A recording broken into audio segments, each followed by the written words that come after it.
আমরা যারা 1990 থেকে 2005 সালের মধ্যে জন্মেছি, আমরা বিশেষ কিছু ছিলাম না, তবে আমরা ভাগ্যবান ছিলাম। যখন আমরা ছোট ছিলাম, হাতগুলো জামার ভেতরে ঢুকিয়ে রেখে বলতাম, আমার হাত নেই। একটা কলম ছিল যার 4 রকমের কালি ছিল, আর তার 4টা বোতাম একসাথে টেপার চেষ্টা করতাম। আমাদের সময়ে 1 হাত সমান কলম পাওয়া গেলেও আমরা আবার কলম কেটে অনেক ছোট কলম আবিষ্কার করতাম। দরজার পেছনে লুকিয়ে থাকতাম কেউ এলে চমকে দিবে বলে। সে আসতে দেরি করছে বলে অধৈর্য হয়ে বেরিয়ে আসতাম। রাতে হাঁটার সময় ভাবতাম আমি যেখানে যাচ্ছি চারটাও আমার সাথে যাচ্ছে।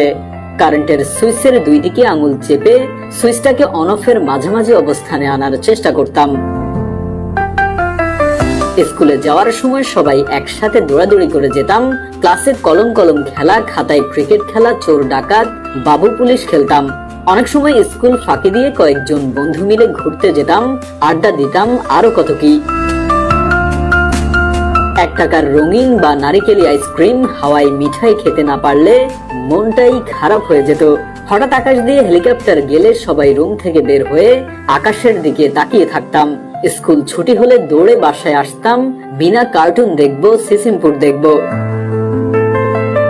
শুক্রবার দুপুর 3টা থেকে অপেক্ষা করতাম কখন বিটিভিতে সিনেমা শুরু হবে, এবং সন্ধ্যার পর আলিফ Laila, Sinbad, Robin Hood, MacGyver দেখার জন্য পুরো সপ্তাহ অপেক্ষা করতাম। ফলের গুটি খেয়ে ফেলে দুশ্চিন্তা করতাম পেটের ভেতর গাছ হবে কিনা। মাথায় মাথায় ধাক্কা লাগলে শিং গজানোর ভয়ে আবার নিজের ইচ্ছায় ধাক্কা দিতাম। কেউ বসে থাকলে তার মাথার উপর দিয়ে ঝাঁপ দিতাম, যাতে সে আর লম্বা হতে না পারে। বিকেলে কুতকুত, কানামাছি, গোল্লা ছুট না খেললে বিকেলটাই যেন মাটি হয়ে যেত।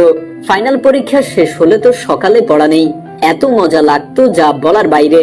নানু বাড়ি, দাদু বাড়ি যাওয়ার এটাই তো ছিল সময়। ব্যাডমিন্টন, ক্যারাম, লুডো না খেললে কি হয়। ডিসেম্বর মাস ও শীতকালটা আমাদের ছোটবেলায় এমনই কালারফুল ছিল। তবে ডিসেম্বরের 31 তারিখ যতই এগিয়ে আসতো, মনের মধ্যে ভয় ততই বাড়তো। ওই দিন যে ফাইনালের রেজাল্ট দিবে তাই আর কি। আপনার শৈশবের কোনো স্মৃতির সাথে যদি আজকের ভিডিওর কোনো মিল থাকে, তাহলে অবশ্যই শেয়ার করতে ভুলবেন না।